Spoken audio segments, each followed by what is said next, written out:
Hi, everyone. Welcome to Flock Talk. I'm Erin Morgan. And I'm Tom Lewis.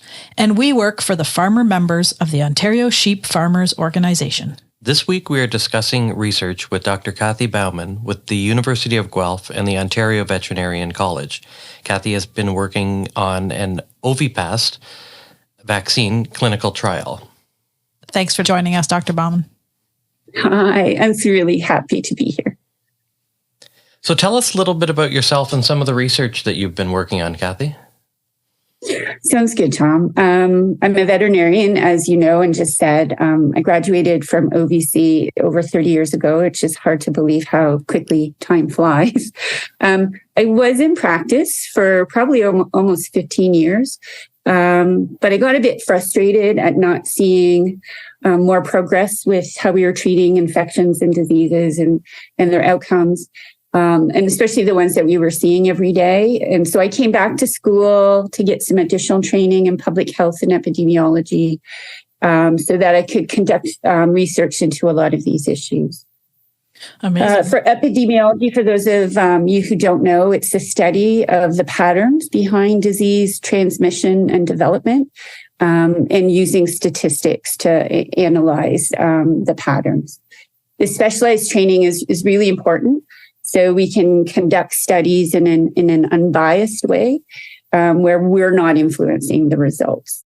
The studies don't just turn out the way we want them to, but instead they best capture kind of the true picture of what's going on. So I particularly myself like to use this training in studying diseases in small ruminants, as you know, because it's an underserved community, but also because I really enjoy goats and sheep and the producers themselves.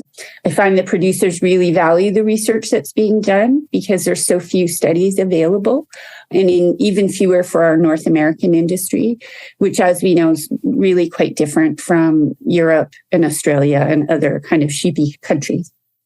My main research interests are in reducing mortality and illness in unweaned animals, so lambs and kids. I also really enjoy milk quality and evaluating potential treatments or preventative medications using clinical trial designs. And that's what I teach at the university. Clinical trials are a type of study where we randomly give a vaccine or a nutritional supplement, a drug, or we sometimes even change the type of housing in one group, and then compare the outcomes to another group that didn't receive that particular intervention, such as a vaccine, or they were treated with a different thing entirely. These studies are really complex and difficult to conduct. They're often expensive, as we kind of found out with this clinical trial. But in the long run, they're the best way to figure out if some interventions truly work or not. So we've been working with you on a trial looking at pneumonia in sheep. Can you tell us a little bit about why it's so difficult to vaccinate for pneumonia?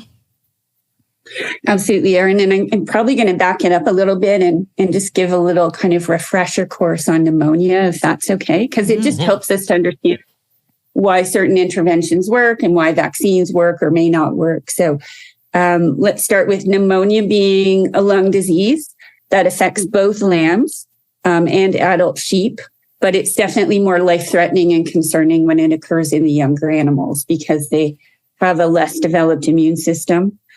But we can't ignore the disease either in the mature animals. So when it occurs in the older ewes, it's often chronic pneumonia. And when these ewes have abscesses in their lungs, they serve as a source of infection to newborn lambs when they cough or other animals in the flock. You know, if we often find it's easier to control disease when it just occurs in one age group. And this is why pneumonia is so hard to control because it affects all animals from birth to old age. So pneumonia is also kind of what we call a multifactorial disease. So it's not a simple thing to just treat or eradicate. And even for it to occur, it needs multiple factors occurring all at the same time for the disease to occur. So first, we know first and foremost that we have to have an infectious agent or what we call a pathogen for it to occur. And pneumonia will not occur without a pathogen 99% of the time. So in order for it to occur, we have to have what we call a bug, whether that's a bacteria or a virus. The next factor that needs to be present for disease to occur is a susceptible host. So you have to have a lamb or a sheep who has poor immunity to the pathogen. So susceptible hosts are often newborn lambs who didn't ingest enough colostrum and don't have adequate protection in that first 3 to 4 weeks to fight off an infection. It can also be a lamb who did ingest enough colostrum, but these antibodies are gone roughly around 3 to 4 weeks. They slowly are disappearing. So these lambs are very vulnerable when their dam's immunity is now gone and they haven't developed their own immunity at 6 to 8 weeks. So we have that very vulnerable window for pneumonia type infections. Another example would be an underweight weaned lamb. So it's off its mom, but if it's underweight, it's not strong enough to fight at the feed trough, get enough nutrition to keep its immune system strong. And, there's other examples I could give you, such as stress of weaning, presence of other infections, such as diarrhea and what have you. But you kind of get the picture that we need this host. It's not affecting every animal. It's kind of picking and choosing the weakest ones in the flock to infect and to have that infection stay present. Lastly, we kind of need an environment that's conducive to the spreading of that pathogen, such as an overcrowded pen or barn. And the barn could have poor ventilation, so we have reduced air circulation, and it allows the buildup of ammonia and all these pathogens. So it makes it much easier for them to circulate and be contagious between animals that are living in close quarters with one another. So in summary, we know that pneumonia is infectious. It's spread in the air when other infected animals cough or breathe. So we can try and take the strategy of culling out these chronic coughers and poor doers to reduce the amount of infectious pathogens in the air. But this will not get rid of all the pathogens. So unfortunately, most adult animals or adult sheep in the flock also carry the bacteria in their sinuses and are asymptomatic. So we can still have perfectly healthy ewes breathing out the pathogens from their sinuses onto newly born lambs when they lick them and nose them in that early period. So our first inclination is to try and vaccinate or use an antibiotic to get rid of all these infectious pathogens that are circulating on a farm. And while we know that the main bacteria isolated on postmortem from these lambs that died of pneumonia is called Mannheimia hemolytica, we also know that Mannheimia can be caused by a whole other group of bacteria. And I'll give you a list of some we've identified: Bibberstenia, Trubarella, Pasteurella, Bacilli, Strep, E. coli, Mycoplasma, and the list just goes on and on. So we also know infections are often what we call mixed. So we may not just have one of those bacteria. We could have 3 or 4, of these bacteria all occurring in the same animal, in the lungs of the same animal that has pneumonia. So long story short, this makes it difficult to treat infections with antibiotics widespread, as not all bacteria respond to just one antibiotic. And it also makes it difficult to vaccinate for pneumonia because there's no vaccine available that carries all the viruses and all the bacteria that cause pneumonia. And this is true for humans, cattle, and any other species. So we just can't treat our way or vaccinate our way out of pneumonia in and of themselves. If we could create a vaccine for all the pathogens, it's complicated by the fact that the more types of bacteria we add to a vaccine, it reduces the amount that we can actually put into a vaccine. So, for example, a vaccine that only contains immune-generating units for Mannheimia might be able to contain 5 million units. But if we were to add 2 bacteria and make it for Bibberstenia and Mannheimia, we would only be able to put in 2.5 million of each. So if we add a third and a fourth, we're slowly reducing the potential effectiveness of those antigens to generate an immune response to just Mannheimia. So it's, as you can see, it's kind of quite complicated. It doesn't mean we shouldn't do something like vaccinate or treat with antibiotics, but it just means we have to be realistic, probably smart, and recognize that no intervention will solve every case of pneumonia in our flock. and that we're likely going to have to change multiple management practices that we're doing. So to start, if you have a pneumonia problem, you need to know when it's occurring, such as what age group, what time of year it's worse, what the lambs of what dams are most affected. For example, you may notice there's a higher incidence of disease in the lambs of your first-time mothers because they just don't have a high enough quality colostrum compared to the older girls. Litter size is another factor that can affect your rates of pneumonia. For example, it might be more common in triplets and quads because there wasn't enough colostrum and protective antibodies to go around to everybody. Anyway, it just means that your record keeping is so important to identify the patterns of pneumonia on your farm. So which groups are most commonly affected.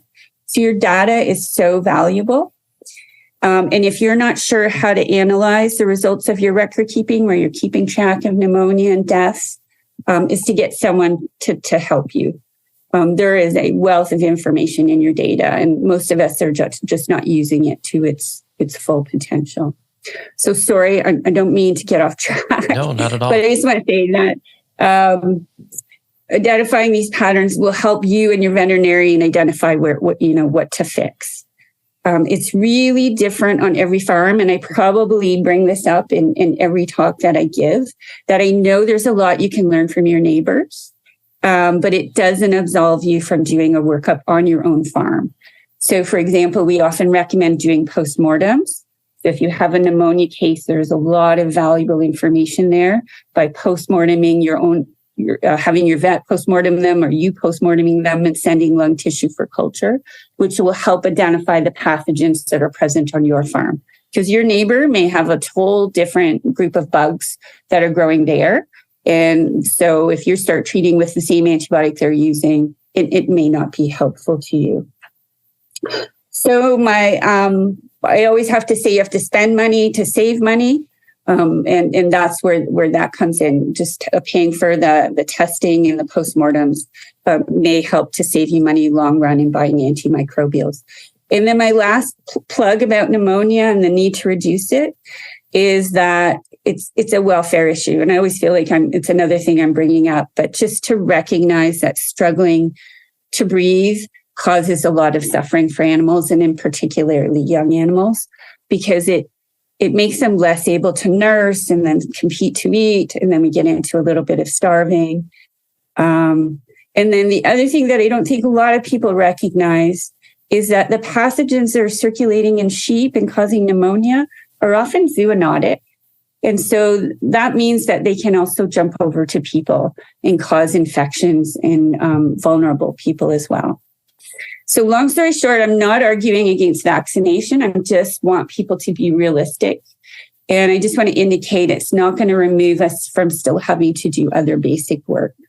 I'll share some of the results later on that we also learned from the trial about some other management things. I think that can really help reduce lamb mortality and pneumonia, and that people can focus on too. But I guess my in summary, as I kind of end this, is that Mannheimia is the main culprit of pneumonia, and it makes the most sense to explore a vaccine targeting this pathogen, and thus kind of transitioning into why we did the trial.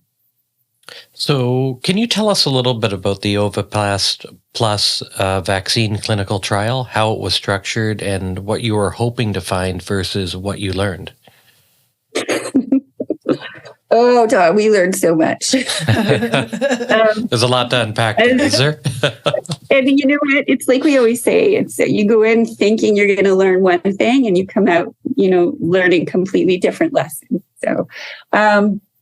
So just to back it up about, vaccines available in Canada, as many of you know in this industry, there are a few products licensed for sheep here in Canada, and it's just due to the size of our industry. If we lived in the UK or Australia, we would obviously have the numbers to justify more pharmaceutical interventions being approved here. And we do not currently have any vaccines for pneumonia approved for use here. So that's frustrating in and of itself. There are 2 vaccines that have been formulated against Mannheimia, so that main bug we're concerned about. that have been actively considered for importation here to see if they're effective in the Canadian flocks. So one vaccine was called Ovipast Plus, and that's the one we used in our trial. It came originally from the UK, and the other one is called Pastorbac, and it comes from Spain. So the Pastorbac is a newer vaccine, and it was not available for import when the study was first conceived by Dr. Van Donkersgoed in Alberta. So Ovipast was the one that we chose to investigate and have imported. So we had to get a special permit to have it brought into Canada and fill out a lot of paperwork. And it was strictly regulated about how we handled it. And we had to do a lot of record keeping to ensure that what we used, anything left over, went back to the government or was disposed of, that sort of thing. So only previous to this study, only one other published study was conducted using this Ovipast Plus vaccine. So when on the label of a vaccine, when they say there's efficacy trials and they've proven it to be effective, none of those studies are usually published. That's something that the pharmaceutical company has the right to hang on to. So when we see published vaccine trials, it's usually an academic or someone has chosen to conduct that research on their own to see if it's effective. So previously, this vaccine was investigated only once in New Zealand, and that study was published. So there was a real need to explore it here because our flocks in Canada are much different from New Zealand, where all the sheep are mainly kept out on the countryside. And in addition, in that particular study, they didn't find the vaccine to be effective either. So we were thinking, well, maybe if we bring it to Canada and make sure we're even more stringent about how it's conducted, that we may be able to show some effectiveness here. So that was the goal in the beginning. And, many times drugs and vaccines seem efficacious in a tightly controlled environment, like we see in a pharmaceutical company or at a lab, because they're specifically the animals enrolled have to be a certain type of health status and what have you. And then when we bring them to the field and use them on a real farm, because there's so many complicating management factors that also play a role, it can often affect how they work in the real world. And we often see this on the human side. We hear about all these new drugs that have been developed and the latest cancer drug and the latest this and that. But when they actually go into use, they're not always effective when they're used in the real world in real human beings and real animals. So we know this and we take it for granted that only a small percentage of what is researched and discovered actually shows to be effective. So we used one particular farm in this trial, and we chose to do this because if we conducted it on multiple farms, we run into the risk of having even more management factors playing a role. So the nice thing with one farm is all the lambs were being raised the same. So if we could show it was effective in this one environment, it was going to improve the chances that it would then be effective on many different farms. So it could have other limitations, but for the most part, we felt that the pros of being on one farm outweighed the cons of doing it on other farms. One thing to just drive home with everybody, and it comes just from my background in clinical trial training, is we need to investigate vaccines and likely other interventions as well, but it's really important for vaccines that we investigate them very stringently. It is really hard to prove that a vaccine is efficacious. The margins of improvement that we see are very small. We often have to enroll a large number of animals to see this. And we have to do certain things to reduce our influence on the results. And we call this about reducing bias. So we do our best to prevent bias and prevent this from happening because we don't want our belief in the vaccine to affect the results. So I could maybe believe that the vaccine doesn't work. And maybe when it comes to me making decisions in the trial, that my belief may influence that, or I may have this very strong belief that the vaccine does work. So we really try and come at this objectively. And that's why we kind of implement these kind of stringent rules throughout the process so that we cannot influence the outcomes. Our firm belief in the long run is we do not want to waste money on the cost of the vaccine and the labor and stress to give it based on some preconceived thought, right? That helps no one. So the Ovipast vaccine was investigated on this one farm. It was a sheep farm that had a large number of animals. It housed over 10,000 breeding ewes. And again, this farm, it was really important to use as they had such a large number of animals that kind of filled our quota for what we needed. Rarely will a vaccine reduce mortality in illness even by half. So as this effect gets even smaller, we have to reduce or increase the number of animals we enroll even further. So as an epidemiologist, I have specific calculations that I have to use. I don't just pick a random, number of animals to study. And I calculate it from data from other studies that have previously occurred, because that's the best way of getting in the ballpark for getting the right number of animals.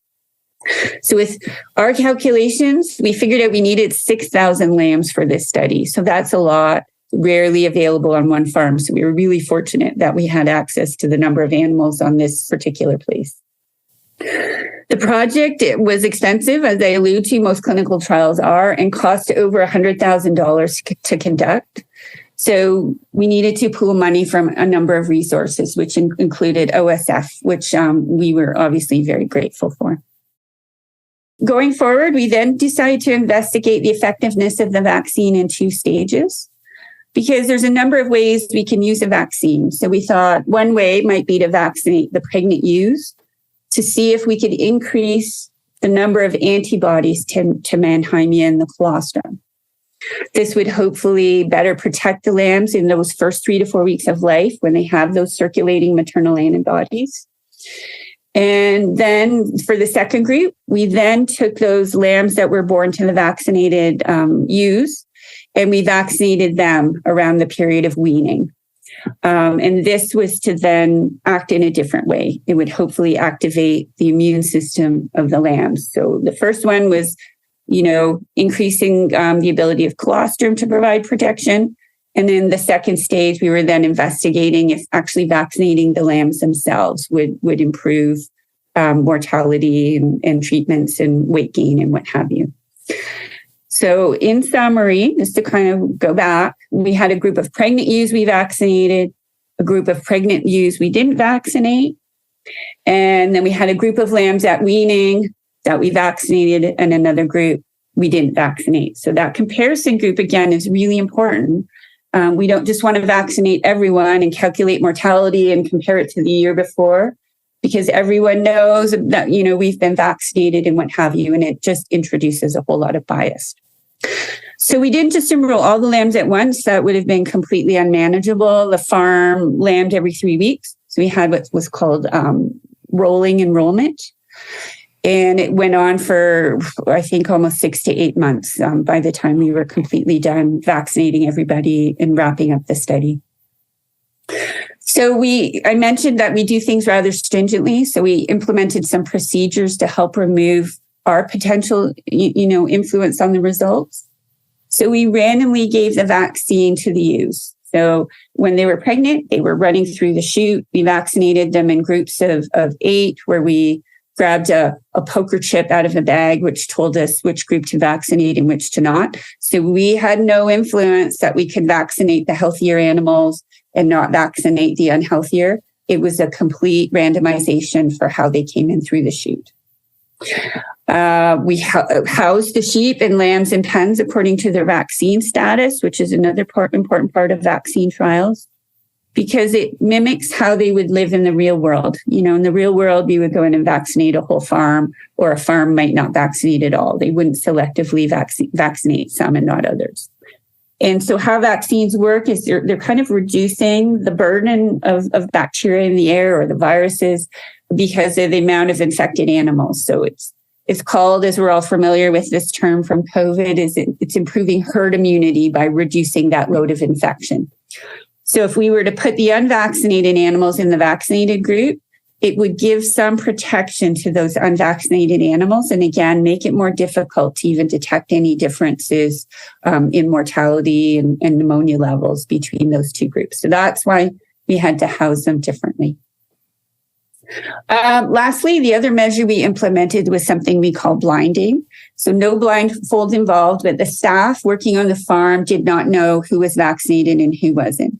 We tagged them, but they didn't know what tag color was vaccinated and what wasn't. So the tagging was just to make sure that they stayed in the pens that they were assigned to. This way, if they were blinded, it wouldn't influence how they scanned the herd for who to treat for pneumonia or who to euthanize and what have you. They had no influence to any of those kind of management decisions, and we stayed out of that. So all Megan, our graduate student, did was postmortem them at the end and determine what type of illness caused their death. But otherwise, everyone remained oblivious to who was vaccinated and who wasn't. So that brings to mind the lovely graduate student we had, Megan Gardner. She managed the study, did all the analysis. She postmortemed over 800 little lambs that had died. And she spent, honestly, 2 years of her life working on this project. So she was amazing. Huge shout out to her. She moved to New Zealand after this project. I don't know if we drove her out of Canada, but I hope we didn't scare her off. Just long and short, she's an amazing epidemiologist, and our loss is New Zealand's gain. But anyway, what we were hoping to find was that the vaccine reduced pneumonia deaths in antibiotic treatments in the vaccinated group when we compared it to the unvaccinated group. We were also hoping that weight gain was going to be higher in the vaccinated group than the unvaccinated group. And lastly, hoping to see that overall mortality was lower in that vaccinated group. Sadly, we learned some other lessons and weren't able to prove what we were hoping to find.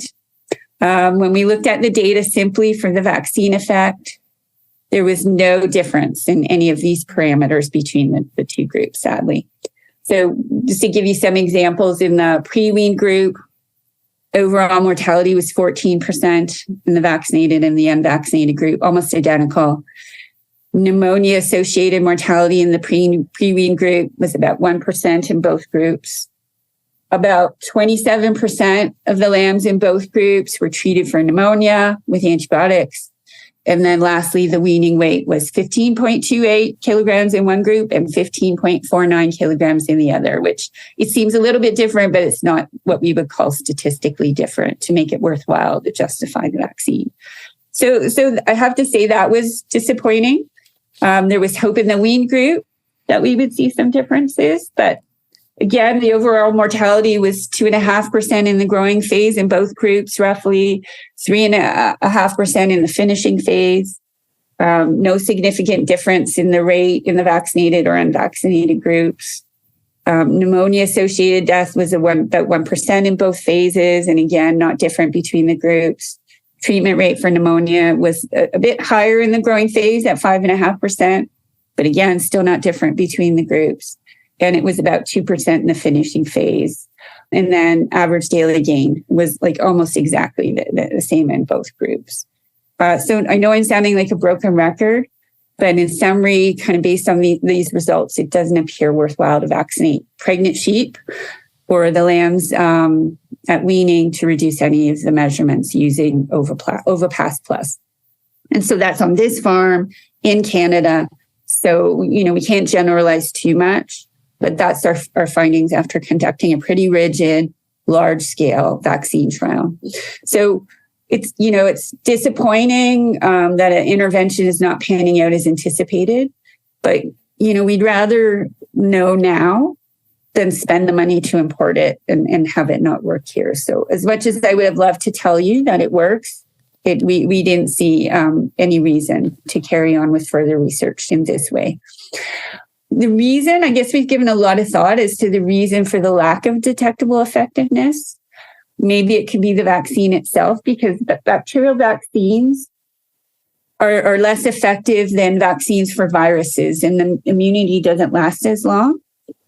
In addition, the vaccine only contains the bacterial antigen. So this can get a little bit complicated, but when we're talking about Mannheimia, we know from research in cattle that these types of vaccines are more effective if they also include the Mannheimia leukotoxin as well as what we call the bacterial antigen. So this is currently missing from the Ovipast vaccine. If we teach the immune system to recognize, identify, and destroy the Mannheimia bacteria, without priming the immune system to also identify the leukotoxin. At minimum, we're just going to show it's not effective, but it runs the risk of increasing pneumonia-associated mortality in the vaccinated group if we're not teaching the immune system to also destroy that leukotoxin. So I guess in the long run, what did we learn other than the vaccine? Wasn't reducing things in this study? Well, we learned that the management of young stock is really complicated. I think I'm understating things, as everyone knows.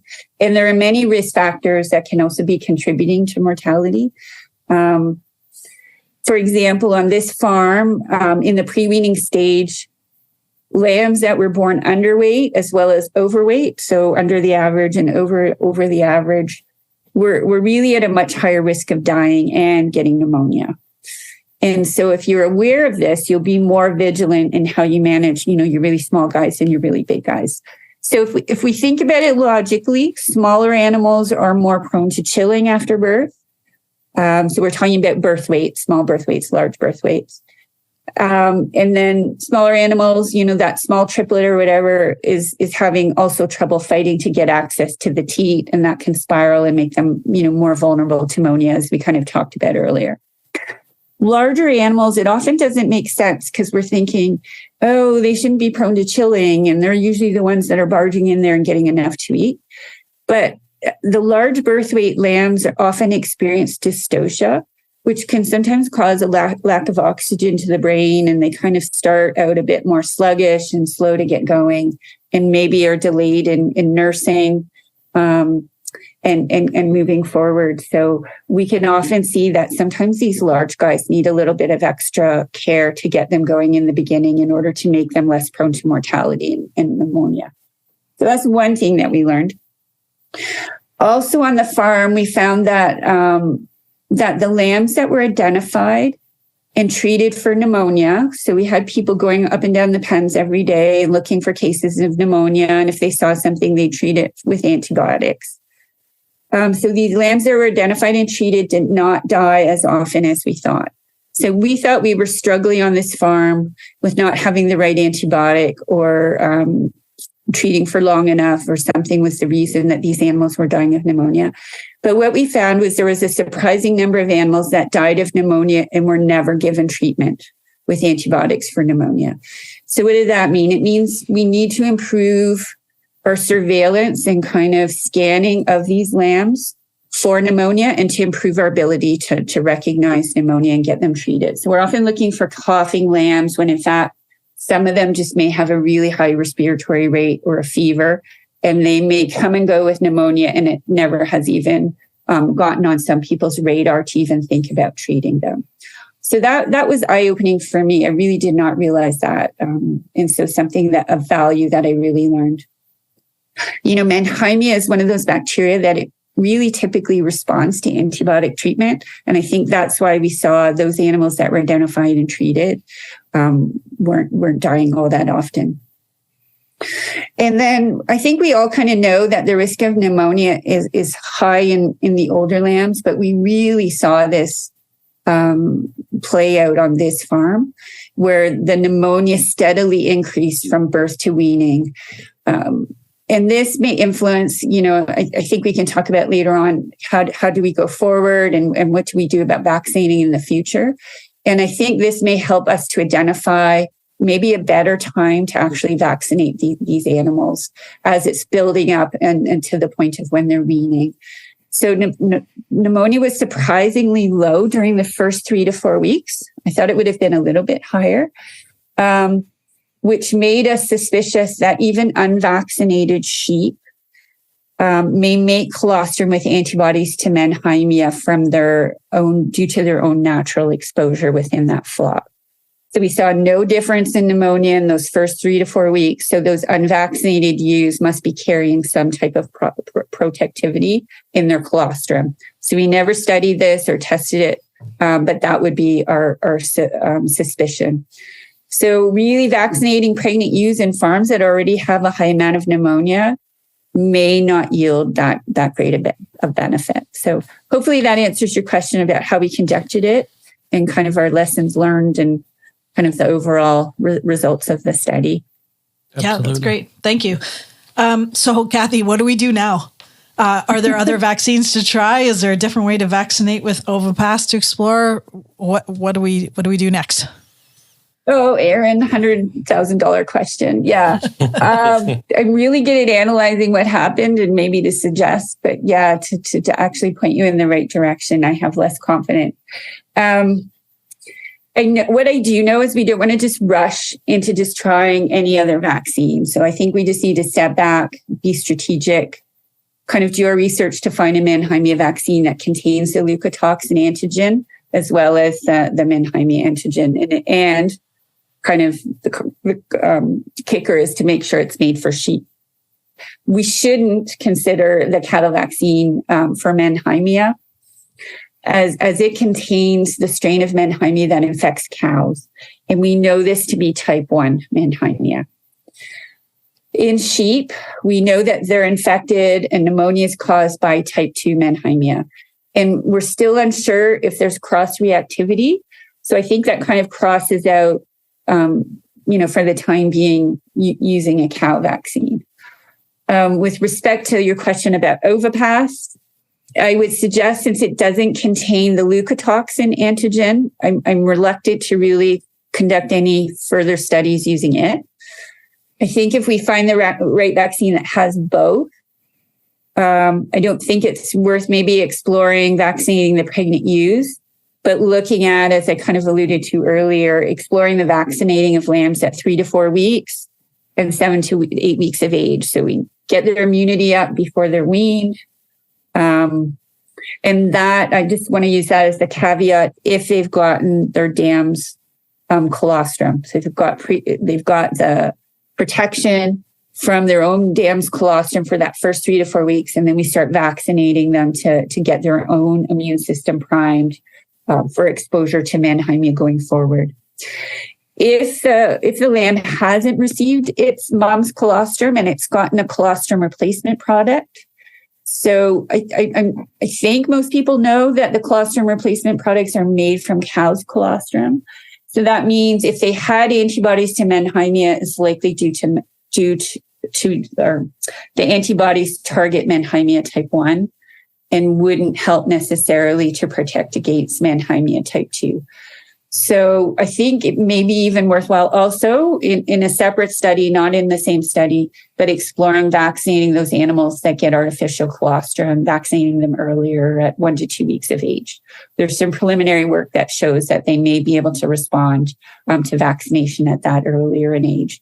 So probably not the hard answer you were looking for, but just worthwhile to just take a little bit of time and regroup and try to find the right vaccine. And restarting it again, but maybe with a slightly different format of vaccinating.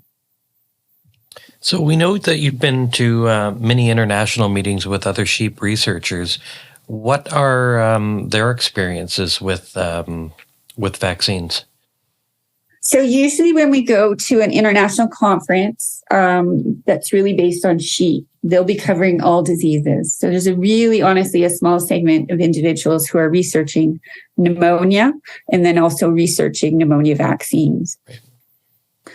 Right. Having said that, a lot of the studies that have been presented sometimes are not ideal. So, for example, they may have been done on a very small group of lambs, 12 lambs, 100 lambs, or whatever. So it can make it very difficult to prove that they're effective, or that it may have been such a tightly controlled environment that maybe they didn't have a high load of disease or something else. So the rigor behind those studies, it's hard to accept their findings as of yet.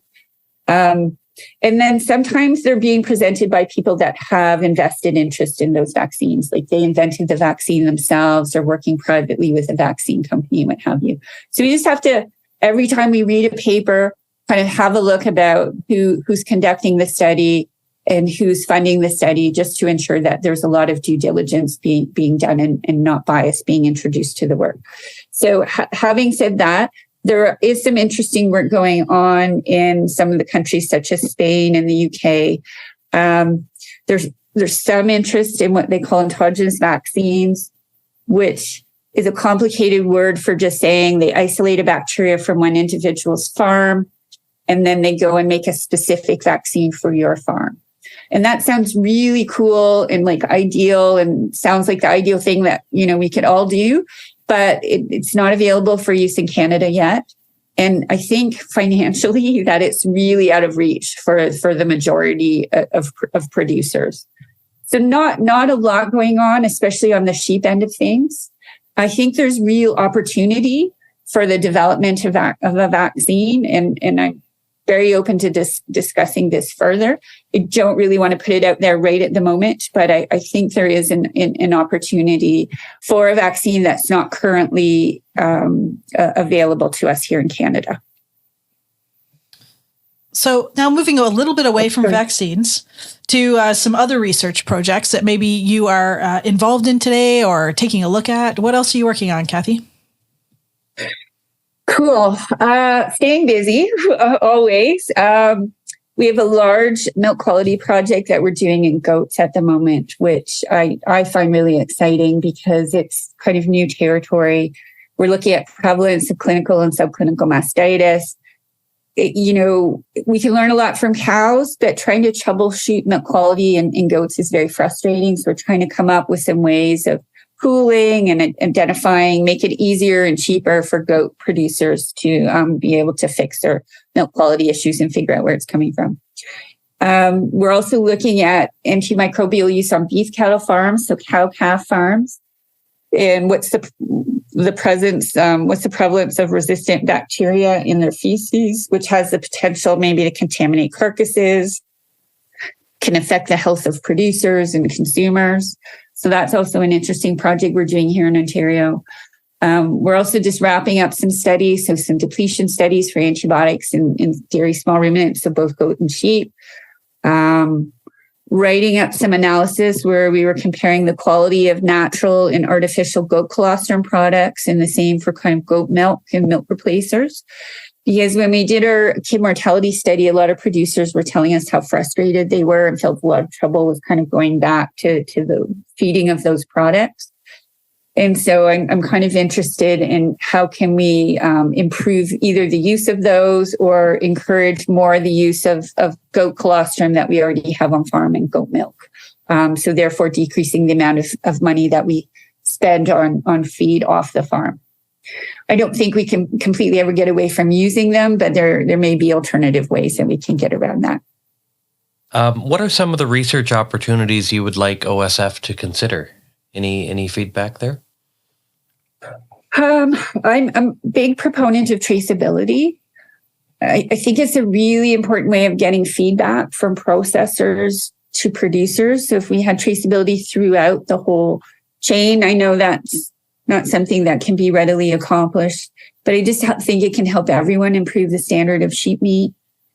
I think we can talk about milk quality as well. And again, overall, just reducing lamb mortality. I think one of the things that we also found out in our trial was that we noticed higher mortality in the ram lambs for just overall mortality and also pneumonia-associated mortality. Now, we didn't castrate the lambs that were used in this trial. So, the stress of castration or what have you is not influencing the rates of pneumonia. Is testosterone driving something even at a young age? We don't know. But if producers were noticing that as well, I think that could be something that explored. And then you asked me about international conferences, and there was a couple of countries that are really investigating how do we handle litter sizes that are above 2. So do we pull the third and fourth one off? Do we try and figure out a way of managing those ewes so that they can handle carrying 3? And thus, again, kind of getting back to that, reducing the use of products that we have to buy off farm. So I think that's a real worthwhile area to pursue. Amazing. Well, thank you for joining us today, Cathy. We've really enjoyed learning about your research and the opportunities for research in the future. And for more information, certainly check out our upcoming issue of Ontario Sheep News for information on the findings from the study that we've discussed today. Thank you for listening. We hope you enjoyed this podcast of Flock Talk. Join us next Wednesday for our marketing-themed interview with Link Farms' Juliette Orazzetti. So, Erin, tell me what's new. At our district annual meetings, I spoke to our efforts to create a robust database, anticipate market trends, and improve returns to Ontario's sheep producers. This summer, we have a new pilot project to promote Ontario lamb. OSF will work with key processors and retailers to pilot a summer barbecue promotion in the GTA to encourage people who love lamb at holiday times to put lamb on their barbecue as a summer treat. The promotion will target mid-July to mid-August sales, when lamb volume is highest and the price to producers is typically lowest.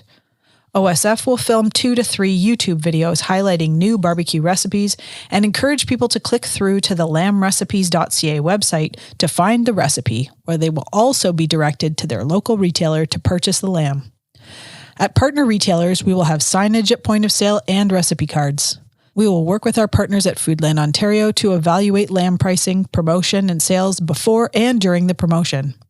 We will also measure the number of people who view the video promotion and click through to the website, as well as the uptake of promotional materials at point of sale. This information, as well as the evaluation of lamb sales and pricing in years previous compared with during the promotion, will help OSF evaluate the success of this type of lamb promotion and will inform future marketing investments. Tom, what's new? What have you been working on?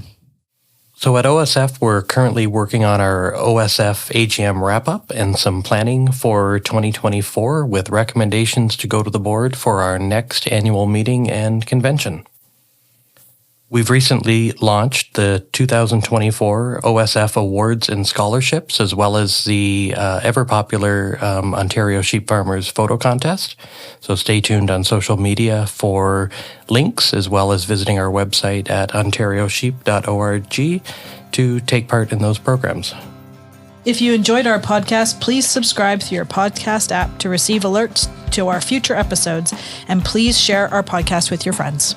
For more Ontario Sheep Farmers content, follow us on social media at Ontario Sheep Farmers on Instagram and Facebook, and at Ontario Sheep on X, formerly Twitter, and visit our website at ontariosheep.org.